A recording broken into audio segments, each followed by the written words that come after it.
Maybe this application is iMovie on steroids. I don't know. I really don't. Maybe this is the absolute pinnacle of professional applications. Maybe it is. I don't know. Maybe it's somewhere in between.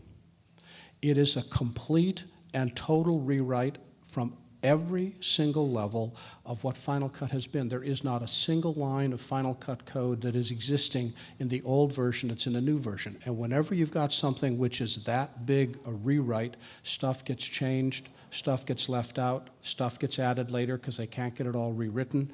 And I guarantee you that on day one, when the .0 release ships, it will not be ready for professional use. Apple has a very poor track record of perfect .0 releases.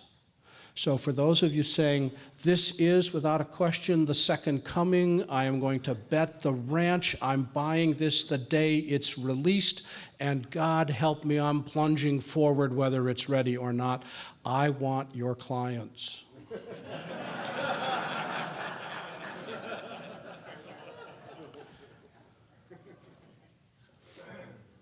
I think there's only one company on the planet that could rethink nonlinear editing like this. I think it's Apple.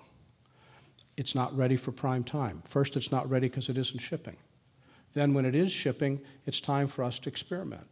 I guarantee you that the day this comes out, or shortly thereafter as I can possibly manage, I will have training on this.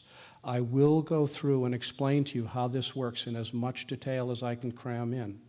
I'll provide the training online. I'll provide the training in seminars face-to-face where we can knock it together and make this work for us. But let us not have unrealistic expectations. This is not going to be ready for prime time the day it ships. So let's work together to solve it. I think the best thing to do, Michael, is let's throw the floor open for questions and let's see what we can answer. Over there, please. No, the question is, did Apple say anything about editing 3D? Apple did not say anything about editing 3D.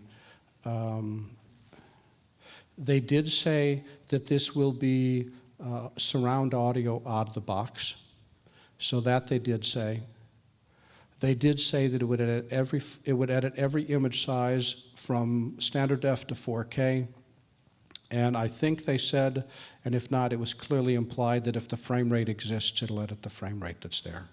It will full display, full screen. There is, Randy showed this on the stage show. He pressed one key. He didn't share us what key that was. Pressed one key and a video instantly jumped full screen and switched back again, and it was lightning fast. This thing, when Randy showed it, it was screaming. It was just really quick. Jeff, real quick, I'll pick it for you. Two things that I have. One is, they added metadata to the application. And one of the things that I don't know is what does that metadata mean? Is it just within the application, or because a lot of my clients use Final Cut Server and metadata and metadata applications? Do they share that that metadata can go externally from that? And also, the other question is, we had the iMovie camera picture right there for capturing. What are they doing as far as, because there was a bunch of rumors about how they're working with third-party capture devices, like Aja and Blackmagic and stuff like that. I don't know if you can answer any of those. I can, actually. After the presentation was over, as I was eavesdropping on the Apple executives down front, Philip Hodgetts walked up to Richard Townhill. And I consider anything on the record where Apple PR is standing next to an Apple executive, and Apple PR was draped all over Richard, let me tell you. And Philip said, does the metadata travel with the clip? And Richard said yes. So metadata is not stored in the project, metadata is stored in the clip. So this is good, because currently when you use log and capture and you add metadata like file, like scene and description, that metadata is stored in the project, but it's not stored in a QuickTime file. When you add metadata using log and transfer, the metadata is stored in a clip. Wherever that clip goes, the metadata that's entered during log and transfer goes with it. This means that if you were to take a clip from project 1 and move it to project 2, the metadata that's entered into that clip moves to the second project. Richard confirmed that after the stage presentation as part of the audience Q&A at the end. In terms of whether that works with Final Cut Server, nothing's been said, and I don't know. In terms of your second question, which is how does it capture from devices, that's an open question. We over there. With a single monitor setup, did they address to those of us that like to work in gang sync mode how we would actually work in that? In gang sync mode, yes, they specifically did not say anything about gang sync.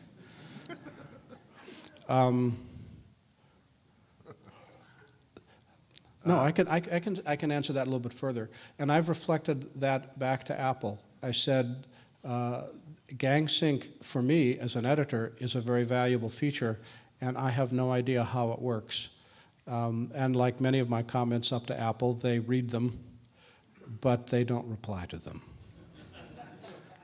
Did they have any mention that it would work with the already standing peripheral applications? Like it could work with Motion 4, it could integrate with those. I missed that. If it's not having a new updated version of Motion, can it already work with the previous Motion?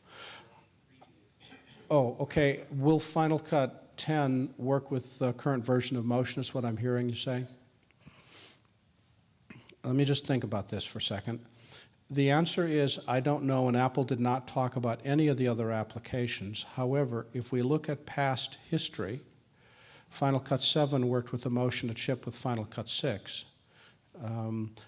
My personal, this is not secret knowledge, this is Larry projecting. One of the saddest things I've had to do this year is bidding a fond farewell to LifeType. I think LifeType is definitely not going to be supported. Apple telegraphed that with the release of Final Cut 7. So if you are one of those stalwart holdouts that continues to use LifeType, which is me, you've got to give it up. It's just gone. It's history. So the only way that you're going to be able to work with LifeType would be to take your LifeType files and export them as movies with alpha channels. With that exception, and that's reading into the tea leaves from Final Cut 6 to Final Cut 7, Apple has said nothing about any flavor of Motion. Traditionally, in the past, it has worked with earlier versions, but I'm not willing to make that assumption with something this radically different from the past. Right here in the front row. I have a really quick question. Did they say what happened to Final Cut 8 and 9? The question is, what happened to Final Cut Pro 8 and 9? The question was, what happened to Final Cut Pro 8 and 9? How many of you remember System 8 and what an abortion that was? All right? Apple, as quickly as they could, moved off System 8 and moved to System 9 and stayed with System 9. And then when they rewrote the operating system, they made a point with the total rewrite to make it called OS X or OS 10. 8 has never been a good number for Apple for any of its software, and they've avoided it. And there's the reason that my guess, I haven't asked them, but my guess is the reason that they called it Final Cut 10 is the same reason they called it OS 10, is it was a complete and total break from the past. Again, that's Larry projecting. Don't say this is Apple gospel. Yeah, the problem with some of these questions is that, again, Larry can't answer them all. So I want to make sure that we get some of your fears in, your concerns in, especially if you own a post house. We would love to hear that. Yeah, I talk to you too much. Over there, way in the back. I'm curious, what are they doing with the multicam feature? Was there any changes that were kind of announced? Because Dead quiet, not a thing said one way or the other. And I'm as curious as you are about that. There's silence. Again, silence neither means gone nor not gone. Silence is simply we don't know. So I'm not reading good or bad news into that. I'm just simply saying Apple needs to tell me. Right here. I couldn't tell from the shaky handheld video I saw on the internet. It wasn't there in NAB, so hopefully you can address this a little bit. What exactly, if anything, can be done in real time in this app? And I'm thinking specifically the old paradigm of marking clips in real time all looks mouse-driven and skimming and like you could do it on an iPad, but my biggest fear is if there's no real-time decision-making, then it will never be ready for pro editors. Give me an example of what real time means to you. It would mean I'm playing at normal playback speed or possibly faster than real time using JKNL and making my decisions based on seeing and hearing the video play as opposed to dragging with my mouse and maybe hearing that digital scrubs kind of noise. I think especially in narrative and documentary, you need to hear things and see things in real time to make a lot of these gut decisions. Is your fear that this application might be more mouse-driven than keyboard-driven? My biggest fear is that there's no real-time trimming. Okay. It will be the precision editor that they seem to show looked like something that was mouse-driven, and he said, oh, you can do things with the keyboard, but he entered a number and hit return and did not actually play it with, say, JKNL. And I don't see in and out buttons on the interface or anything like that, so my fear is it'll be like iMovie, which except for playing something and stopping, pretty much has no real-time decision-making.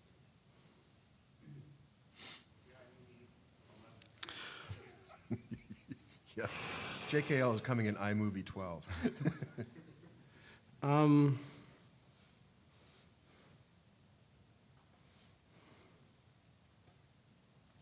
Apple has stressed over and over again that they want this to be a real-time application. They must have mentioned that half a dozen times on the stage. I'm treading very carefully here. Yeah, let's. So I think we have to wait and see. Michael?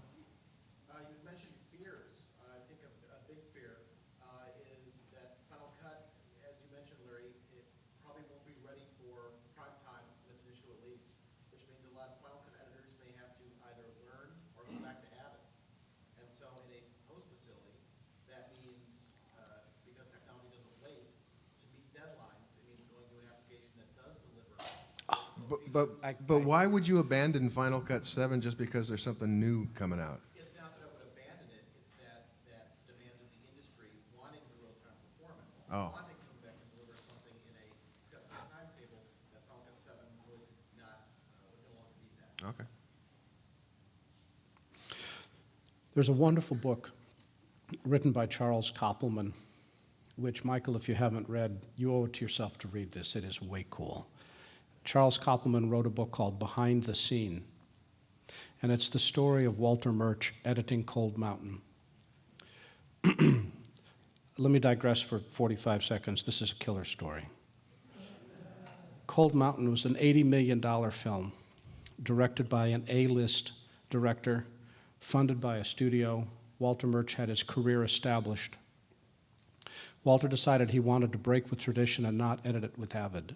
He wanted to edit it with this new, untested software called Final Cut Pro, specifically Final Cut Pro 3. Final Cut Pro 3, at that time, could not output his film. Could not. It was physically impossible to deliver the cut list he needed to deliver the film master to the studio.